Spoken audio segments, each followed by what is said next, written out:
Buenos días, amigos. Nos agrada mucho que se hayan conectado hoy a nuestro devocional. Hoy estamos en el día 62 de este devocional Lámpara a mis pies. Bueno, y en esta mañana nos acompaña nuestra amiga Juanita y mi esposo Jorge Corredor. Y para iniciar, pues vamos a orar y poner este tiempo delante del Señor. Amado Dios, en esta mañana, puestos de acuerdo, venimos delante de ti en el nombre de Jesús. Padre Celestial, hoy te pedimos que tú hables a nuestras vidas, Señor. Espíritu Santo, hoy te pedimos que traigas revelación. Hoy ponemos este día delante de ti, te pedimos que tú nos hables, que nos dirijas, que nos des, Señor, ese mandamiento, esa promesa, esa aplicación de tu palabra. Señor, y que cada día podamos crecer espiritualmente delante de ti y podamos ver respuestas. Padre, mira que te lo pedimos en el nombre poderoso de Jesús. Amén y amén. Bueno, vamos a iniciar entonces con el Nuevo Testamento a cargo de nuestra amiga Juanita. Gracias. Bueno, en Mateo 9:18 dice, mientras Jesús les estaba hablando, un jefe de los judíos llegó, se arrodilló ante él y le dijo, mi hija acaba de morir, pero tú vienes y pones tu mano sobre ella, volverá a la vida. Jesús se levantó y acompañado de sus discípulos se fue con él. Entonces una mujer que desde hacía 12 años estaba enferma con derrames de sangre se acercó a Jesús por detrás y le tocó el borde de la capa, porque pensaba, tan solo con que llegue a tocar su capa, quedaré sana. Pero Jesús se dio la vuelta, vio a la mujer y le dijo, ánimo, hij- ánimo, hija, por tu fe has sido sanada. Y desde aquel mismo momento quedó sana. Cuando Jesús llegó a casa del jefe de los judíos y vio que los músicos estaban preparados ya para el entierro y que la gente lloraba a gritos, les dijo, sálganse de aquí, pues la muchacha no está muerta, sino dormida. La gente se rió de Jesús, pero él los hizo salir. Luego entró y tomó de la mano a la muchacha y ella se levantó. Y por toda aquella región corrió la noticia de lo que había pasado.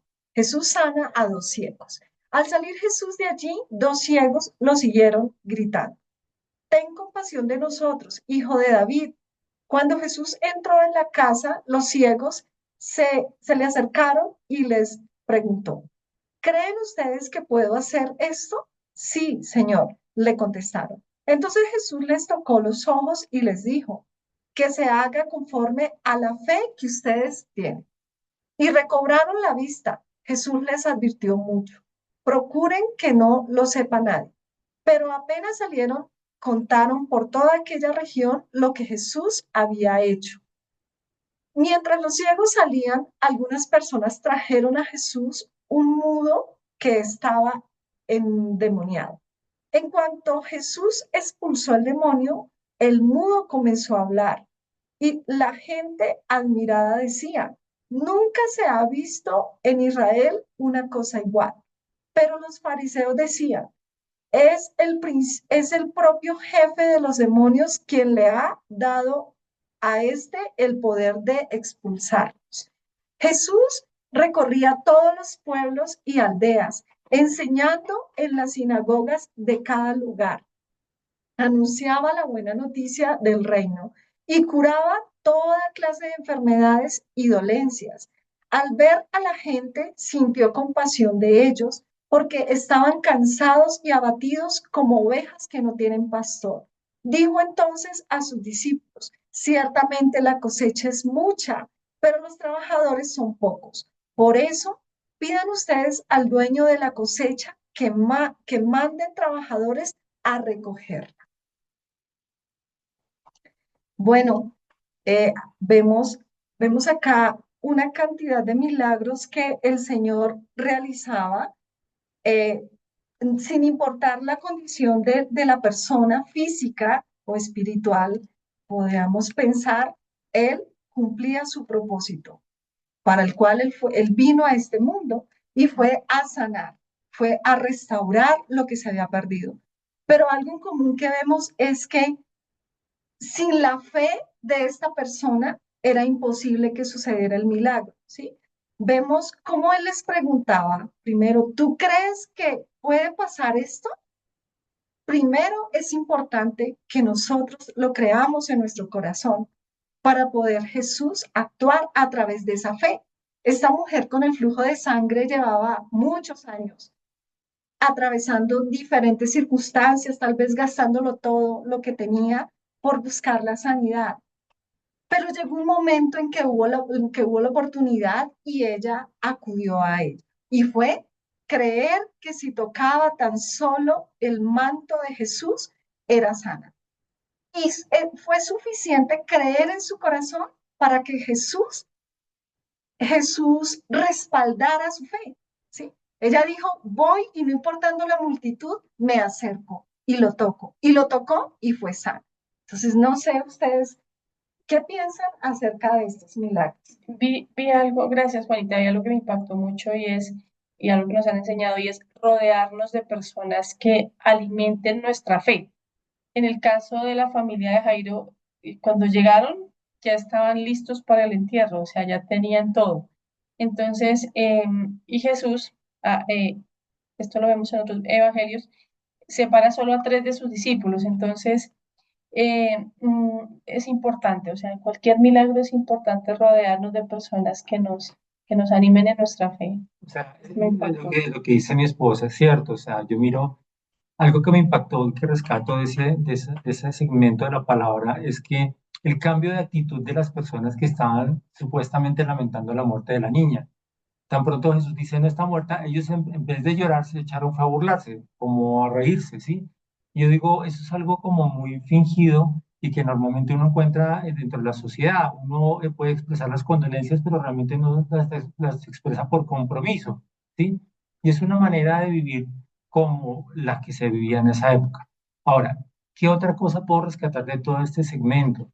Yo veo que sí, hay un Jesús, hay un Señor que quiere sanarnos, que quiere ayudarnos por medio de la fe, y esa es la prueba que aparece fehaciente en todos los capítulos. Pero hay una condición que se me hace muy clave ahí, y es, ¿qué piensas tú o qué concepto tienes tú respecto de Dios para que recibas el milagro? Porque uno muchas veces le dice, sí, crean en Dios, crean en Jesús, que Dios, y ciertamente Dios lo va a hacer porque tiene buena intención, pero no se somete muchas veces o no quiere aceptar uno que también hay unos requisitos para poder recibir esa fe, ¿sí? Para poder recibir ese milagro. En este caso, como decía mi esposa y decía Bonita, en el primer parte, ellos tenían que estar solos en un segmento y aislarse de todas las demás personas. En el segundo le dijo a los otros que simplemente si creían, si eran capaces de creer, ¿sí? Y así sucesivamente. Entonces, para recibir el milagro, pienso que uno debe ser consciente de que también mirar cuál es la condición que uno necesita. Gracias, Y Juanita. fue muy importante ver también que hay fariseos, hay opositores a tu fe, hay opositores del milagro que tú necesitas. Y ese opositor es un espíritu de incredulidad que viene representado tal vez en personas que te dicen, no, así no es, ¿sí? Ellos decían, ¿quién es él? ¿Sí? ¿Quién es Jesús que viene a hacer milagros? Pero esa pregunta la coloca porque puede ser una cizaña que utiliza tu enemigo de tu fe para impedir que tu milagro se geste, resulte una realidad. Bueno, Así Amén. es. Bueno, ahora vamos a continuar con la lectura en el Antiguo Testamento. Vamos a estar leyendo em, el Levítico. Continuamos con nuestra lectura de Levítico. Levítico capítulo 5. Y dice así la palabra del Señor. Si alguien es llamado a declarar como testigo de algo que vio o escuchó y se niega a declarar, comete un pecado y debe cargar con la culpa. Si alguien toca alguna cosa impura, como el cadáver de un animal impuro, sea salvaje o doméstico, o de un reptil impuro, quedará también impuro y será culpable, aun cuando no se haya dado cuenta. Si alguien toca alguna impureza humana, cualquier cosa que no lo pueda dejar impuro, pero no se da cuenta en ese momento, si después se da cuenta, será culpable. Si alguien pronuncia a la ligera un juramento de hacer algo bueno o malo, de ese tipo de juramento que se hace sin pensar, pero no se da cuenta en ese momento, si después se da cuenta, será culpable de cualquiera de estas cosas. El que resulte culpable en cualquiera de estos casos deberá confesar el pecado que cometió y le presentará al Señor una hembra de sus rebaños como sacrificio por el pecado cometido. Puede ser una oveja o una cabra, y con este sacrificio el sacerdote obtendrá el perdón de los pecados de esa persona. Si no tiene lo suficiente para comprar un cordero, deberá llevar al Señor 2 tórtolas o 2 pichones de paloma por el pecado cometido, uno de ellos como sacrificio por el pecado y otro como holocausto. Deberá llevarlos al sacerdote, el cual presentará primero el que se ofrece por el pecado, retorciéndole el cuello, pero sin arrancarle la cabeza por completo. Luego rociará un poco de sangre del sacrificio por el pecado en un costado del altar y la sangre restante la exprimirá al pie del altar, pues es sacrificio por el pecado.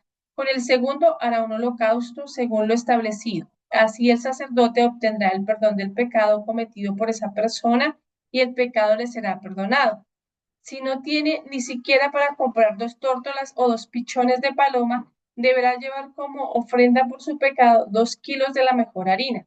No debe echarle aceite ni ponerle incienso encima porque es una ofrenda por el pecado. Deberá llevársela al sacerdote, el cual tomará un puñado como recordación y lo quemará en el altar junto con las ofrendas que se queman en honor del Señor. Es una ofrenda por el pecado, para que el sacerdote obtenga el perdón de cualquier pecado que esa persona haya cometido y el pecado se le perdonará. Y como en el caso de las ofrendas de cereales, la parte restante será para el sacerdote. Los sacrificios por la culpa. El Señor se dirigió a Moisés y le dijo: la persona que peque involuntariamente y resulte culpable de fraude en las cosas sagradas del Señor debe tomar de sus rebaños un carnero sin ningún defecto como sacrificio por su culpa y llevárselo al Señor. El valor del carnero se debe calcular en plata según el peso oficial del santuario para las ofrendas por la culpa. Esa persona debe pagar lo defraudado de las cosas sagradas más una quinta parte, cantidad que entregará al sacerdote. Luego, con el carnero que se sacrifica por la culpa, el sacerdote obtendrá el perdón por el pecado de esa persona y el pecado se le perdonará. Si alguien peca haciendo algo que esté en contra de los mandamientos del Señor, aunque no se dé cuenta, será culpable y deberá cargar con la culpa. Por lo tanto, deberá tomar de sus rebaños un carnero sin ningún defecto, cuyo valor tú deberás calcular, y se lo llevará al sacerdote como sacrificio por la culpa, para obtener así el perdón del pecado que esa persona cometió involuntariamente, y el pecado se le perdonará. Es un sacrificio por la culpa, pues esta persona es culpable ante el Señor. Amén. Bueno, ya habíamos visto antes que Levítico es el libro como de instrucciones, como un manual de las leyes del Señor. Y a mí me impacta en este capítulo que habla de las ofrendas. Bueno, ya venimos hablando de las ofrendas desde el día de ayer, pero entonces en este capítulo nos habla de aquellas cosas que de pronto por omisión, eh, sin darnos cuenta, podemos estar haciendo o cometiendo pecados delante del Señor. Cosas que de pronto no, pues no sabemos que están mal, pero las hacemos y es en este caso puntual, o nos hacemos de la vista gorda, ¿no? Porque a veces hacemos cosas que sabemos que están mal delante de Dios y aún así las hacemos. Entonces, en este capítulo el Señor nos habla específicamente de eso. O sea, sabemos que cuando en la Biblia nos habla de expiación de pecados, la expiación más grande es nuestro Señor Jesús. Pero aquí también nos habla de hacer una restitución, es decir, de hacer una confesión de nuestros pecados. Y es importante que nosotros en nuestra oración diaria no olvidemos orarle al Señor pidiéndole perdón por aquellas cosas que están incorrectas y pidiéndole al Espíritu Santo que nos revele lo que está mal. Bueno, no sé si les gustaría opinar algo al respecto. Bueno, sí, aquí lo que yo veo de este capítulo es algo que es muy importante que nosotros debemos contemplar, y es el hecho de que cuando nosotros cometemos una falta voluntaria o involuntariamente, sea por conocimiento o desconocimiento, Dios necesariamente quiere que nosotros no solamente eh, recibamos el perdón, sino que uno de los requisitos que Dios pide es que nosotros podamos restituir a la persona en la que se ha ofendido en alguna forma, ¿sí? Eso lo vemos cuando vemos en uno de los evangelios cuando pide, Saqueo pide perdón, pero él mismo propone, él dice que restituirá a aquellas personas a las cuales ha ofendido, ¿sí? Y lo otro que yo rescato también del tema es que definitivamente Dios quiere que nosotros seamos personas íntegras, que podamos ser perfectos como Él es perfecto, como Padre, a la medida que Jesús nos puso, ¿sí? Para tener una relación cercana con Él. No es llevarla de cualquier manera, ¿sí? Sino nosotros es ser como maduros en ese sentido de saber cómo llevar nuestra vida. Sí, no. El Señor es claro y nos invita a tener esos principios en lo que Él demanda en la palabra para no caer en estos errores, en este pecado, porque Él siempre quiere permanecernos puros para Él, ¿sí? Como ese olor grato que a diario podemos presentarnos. Entonces, pues nada, de acuerdo con ustedes. Gracias. Bueno, continuamos con el capítulo 6 de Levítico. Dice así el capítulo 6. Dice, Disculpa, vamos a continuar. dice el capítulo 6, dice, el Señor se dirigió a Moisés y le dijo, cuando alguien peque, resulte culpable de fraude ante el Señor por haber engañado a su prójimo en algo que éste le había confiado prestado, o por robarle o quitarle algo a la fuerza, o por negar haber encontrado el objeto perdido, o por hacer un juramento falso, cualquiera de esas cosas en que uno comete pecado, será culpable de ese pecado. Por lo tanto, tendrá que devolver lo que haya robado o conseguido a la fuerza, o aquello que se le haya confiado el objeto encontrado, cualquiera otra cosa por la cual haya jurado falsamente tendrá que devolverlo todo a su dueño, más una quinta parte cuando presente su sacrificio por la culpa. Su sacrificio al Señor será un carnero sin ningún defecto, cuyo valor tú deberás calcular y el cual deberá él tomar del rebaño y llevárselo al sacerdote como sacrificio por culpa. Entonces, el sacerdote obtendrá del Señor el perdón de cualquiera aquellas cosas en que esta persona haya pecado, y el pecado se le perdonará. Instrucciones sobre los holocaustos. El Señor se dirigió a Moisés y le dijo, dales a Aarón y a sus hijos las siguientes instrucciones en cuanto a los holocaustos. El animal sacrificado deberá dejarse sobre las brasas del altar durante toda la noche para que el fuego lo queme.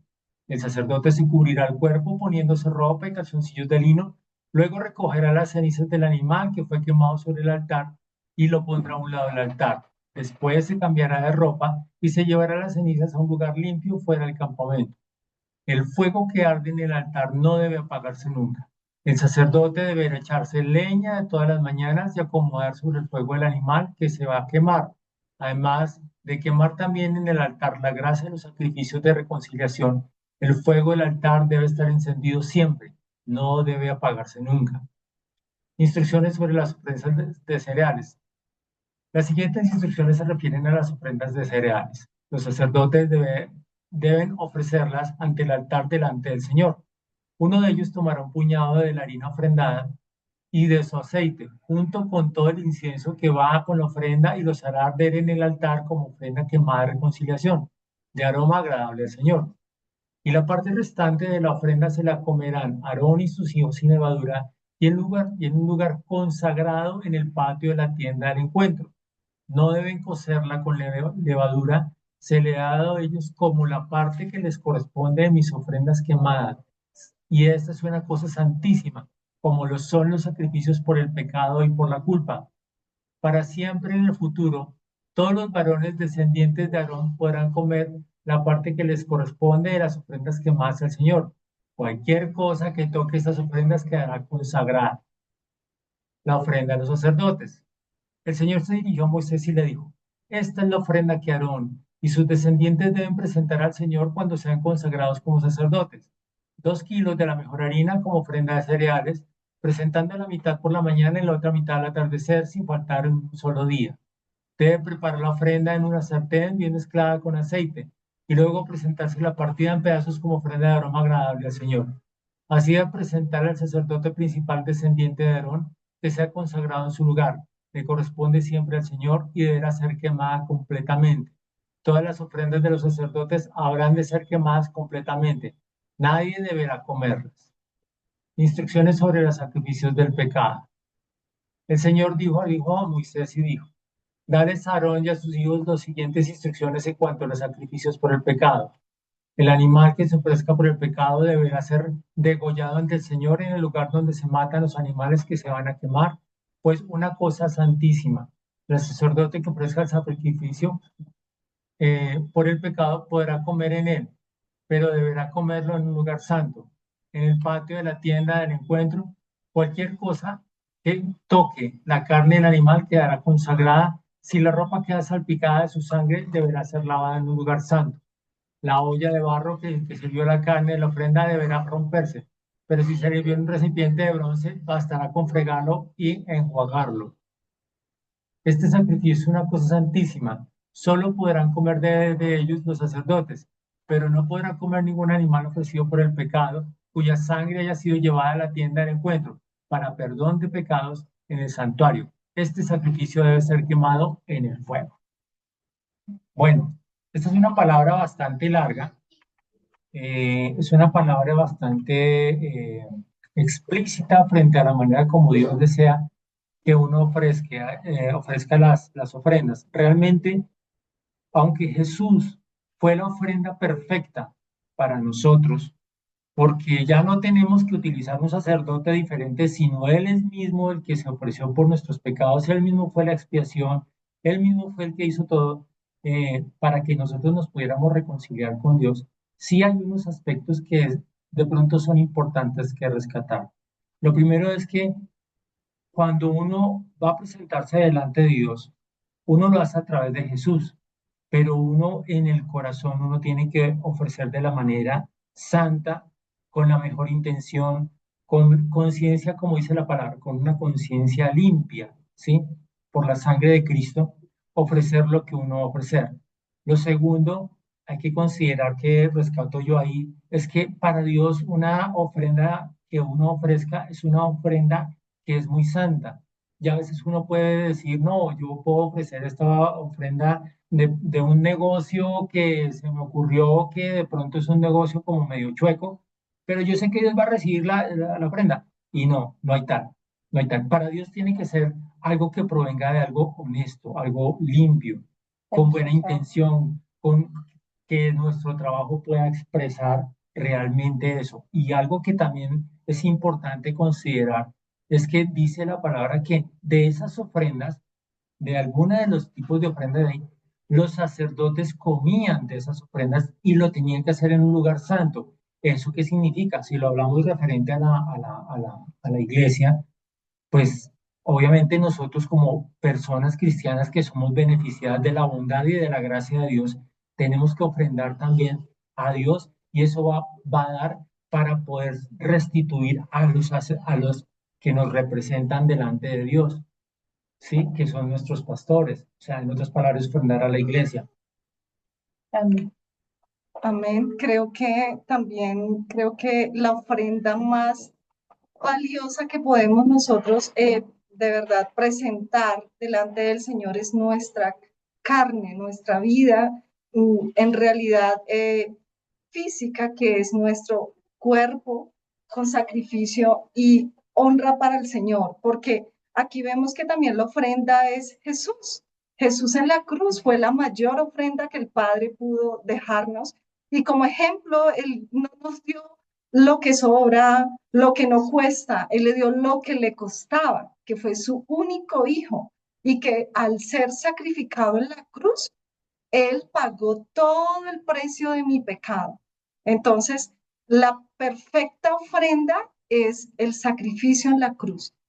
Y eso que puedo darle al Señor es aquello que está acá ya en este mundo, pero que el Señor nos dio el ejemplo de que debe ser lo mejor, tu vida, tu corazón.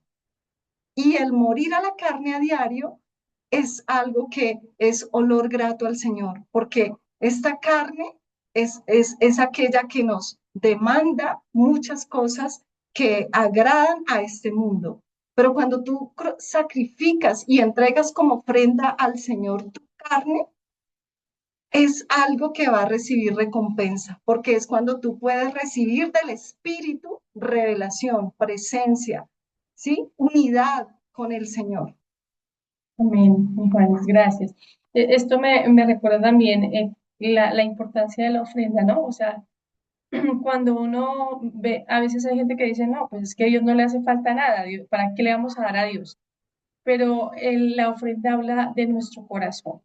El rey David cuando fue a construir el templo del Señor y compró el terreno, dijo, no voy a darle a Dios una ofrenda que no me cueste. Y también desde el inicio de la Biblia vemos a Caín y Abel, ¿no? Presentando sus ofrendas. ¿Cuál fue la que le agradó a Dios? Aquella que fue dada con excelencia, con amor, dándolo lo mejor, lo que le costaba. Y entonces el Señor se agrada de eso, de que nosotros no le demos lo que nos sobra, sino demos lo mejor. Bueno, y ahora vamos a compartirles el proverbio del día. Bueno, el proverbio que hoy vamos a estar leyendo es el capítulo 21. Dice, la, la mente del rey en manos del Señor sigue como los ríos, el curso que el Señor quiere. Al hombre le parece bien todo lo que hace, pero el Señor es quien juzga las intenciones. Practica la rectitud y la justicia, pues Dios prefiere eso a los sacrificios. Ojos altivos, mente orgullosa, la luz de los malvados es pecado. Los planes bien meditados dan buen resultado. Los que hacen a la ligera causan la ruina. Las riquezas que se obtienen por medio de mentiras son ilusión pasajera de los que buscan la muerte. A los malvados lo destruirá su propia violencia, por no haber querido practicar la justicia. La conducta del malvado es torcida e insegura. Los, las acciones del hombre honrado son limpias. Más vale vivir en el borde de la azotea que en una amplia mansión con una mujer pendenciera. El malvado solo piensa en hacer el mal. Jamás mira con bondad a sus semejantes. Del castigo al insolente, el imprudente aprende. El sabio aprende con la sola explicación. El Dios justo observa la casa del malvado y entrega a los malvados la ruina. El que no atiende a los ruegos del pobre tampoco obtendrá respuesta cuando pida ayuda. El regalo hecho con discreción calma aún el enojo más fuerte. Cuando se hace justicia, el justo se alegra y los malhechores les llegará la ruina. El que no sigue una conducta prudente irá a parar entre los muertos. El que se entrega al placer, el vino y los perfumes, terminará en la pobreza. El hombre falso y malvado sufrirá en lugar justo y honrado. Vale más vivir en el desierto que con una mujer irritable y pendenciera. En casa del sabio hay riquezas y perfumes, pero el necio gasta todo lo que tiene. El que busca ser recto y leal encuentra vida y honor.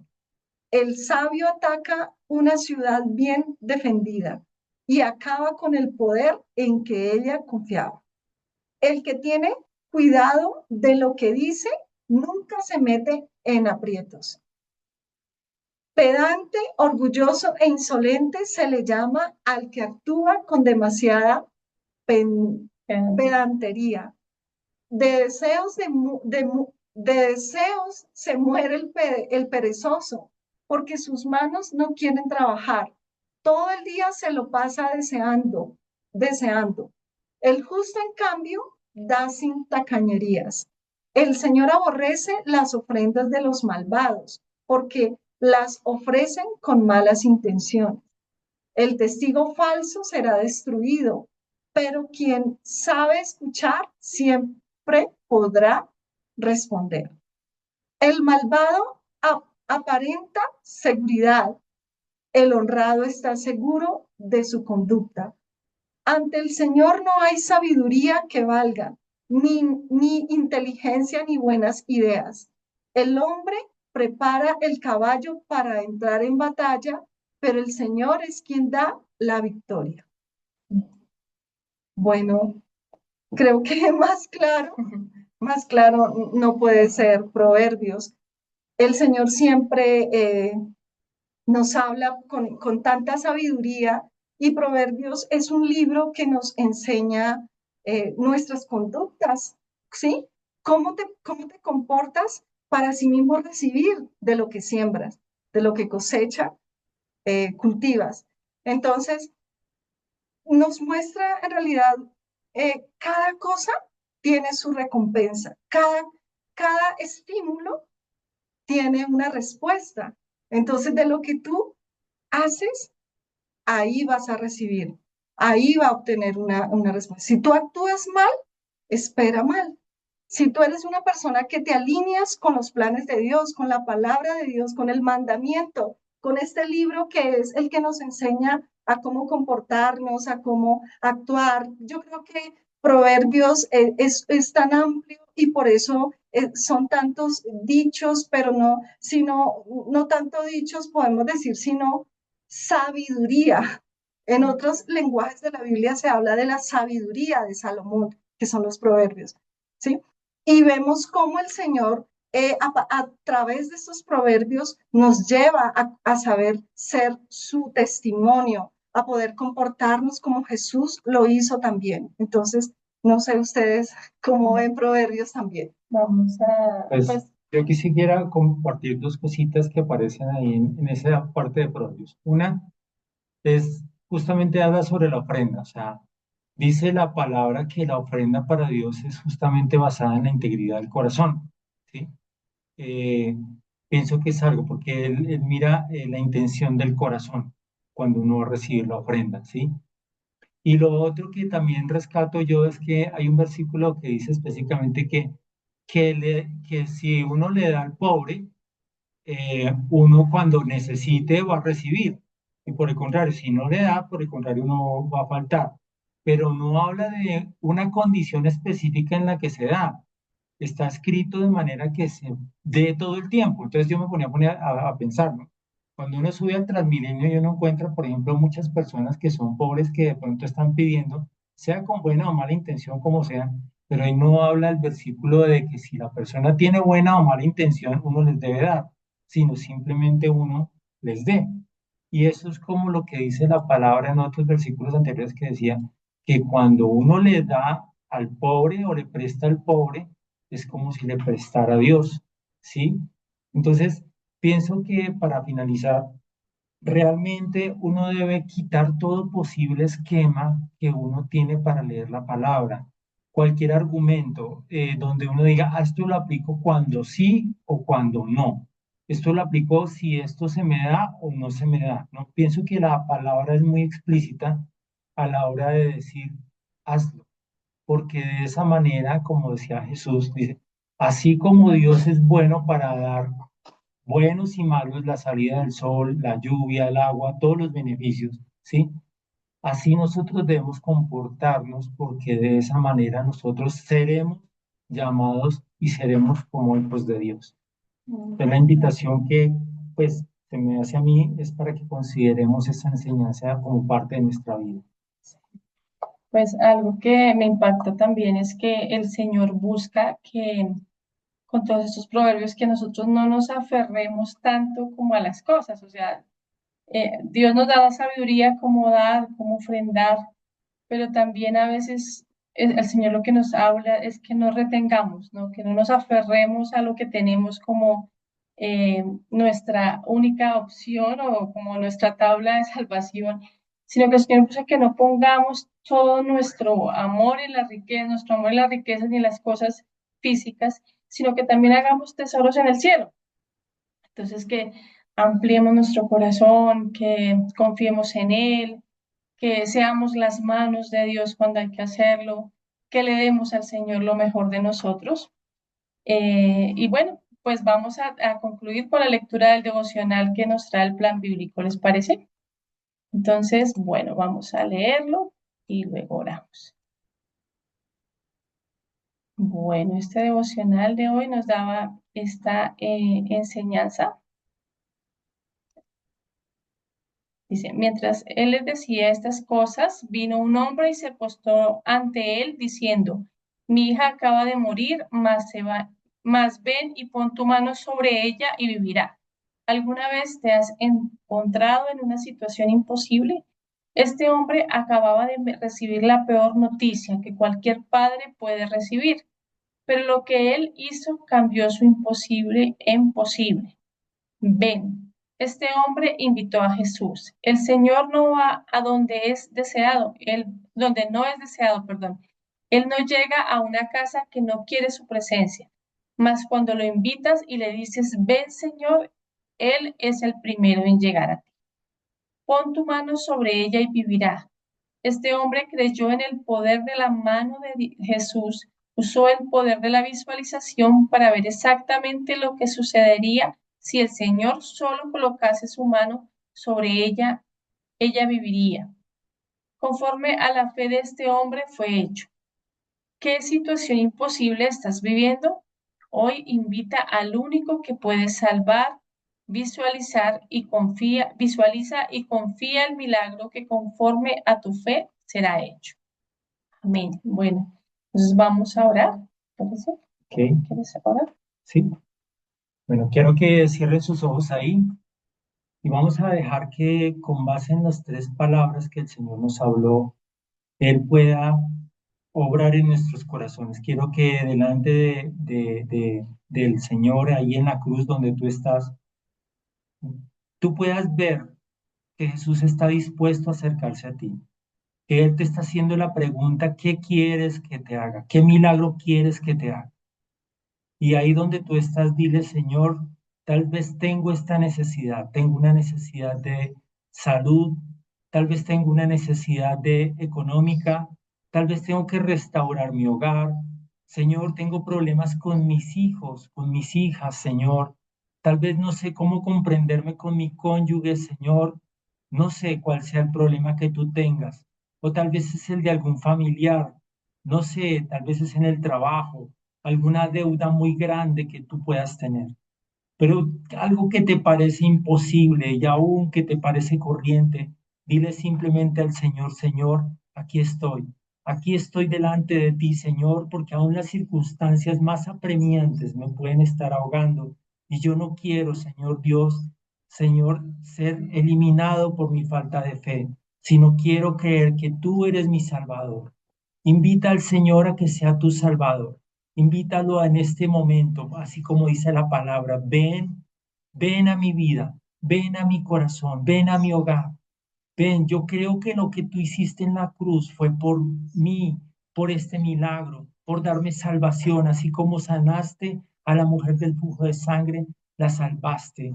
Señor, también te queremos poner, Dios mío, Señor, que en la actitud de nuestro corazón, Señor, perdone si no ha sido una ofrenda correcta, si en ningún momento, Señor Dios, nos hemos acercado a ti, Señor, con un corazón correcto, sino más bien con un corazón mezquino, lleno de duda, de incredulidad, de argumentos, Señor Dios, y no te hemos ofrecido la ofrenda correcta. Señor, te pedimos perdón y te pedimos que tu sangre nos limpie, Jesús, que tú nos ayudes, Señor, a cambiar a cambiar, Señor, esa actitud negligente, esa actitud pasiva, esa actitud donde tal vez nosotros no nos esforzamos ni somos personas que queremos, Señor, hacer cosas para ti o para nuestros semejantes, sino que por el contrario, Señor, en todo momento buscamos el facilismo, Señor. Buscamos de pronto ser en alguna forma perezosos o somos diligentes para unas cosas y para otras no. Nos llenamos de argumentos, Señor Dios, para ofrecer para tu iglesia o para ofrecer en lo que tú deseas. Te pedimos perdón, Señor, y en aquello que nos quieras mostrar, Dios, durante el resto de nuestro día. Padre Santo, te pedimos que nos perdones y nos ayudes a reconciliarnos contigo. Te damos gracias, Señor, por el día de hoy. Gracias, Señor, porque tú eres la persona que nos puede guiar en nuestra vida. Danos el pan de cada día, Señor, que es tu palabra, tu consejo, tu alimento físico, todo, Señor, porque queremos depender de ti. Te damos gracias, Señor, por este tiempo. Bendice, Señor Dios, a cada persona que está conectada con nosotros y te pedimos, Señor, que tu bendición y tu gracia sea extendida no solamente a ellos, sino a aquellas personas que estén en contacto con ellas. Bendícelas en el nombre de Cristo Jesús. Amén y amén. Amén. Bueno, gracias por conectarse, gracias por acompañarnos hoy. Los vemos o los esperamos el día de mañana y los invitamos a dejar sus comentarios, sus peticiones de oración. Si no se han suscrito, pues los invitamos a suscribirse. Que tengan un bendecido día. Que estén bien. Gracias, bendiciones. Gracias, amor. Gracias, Juanita.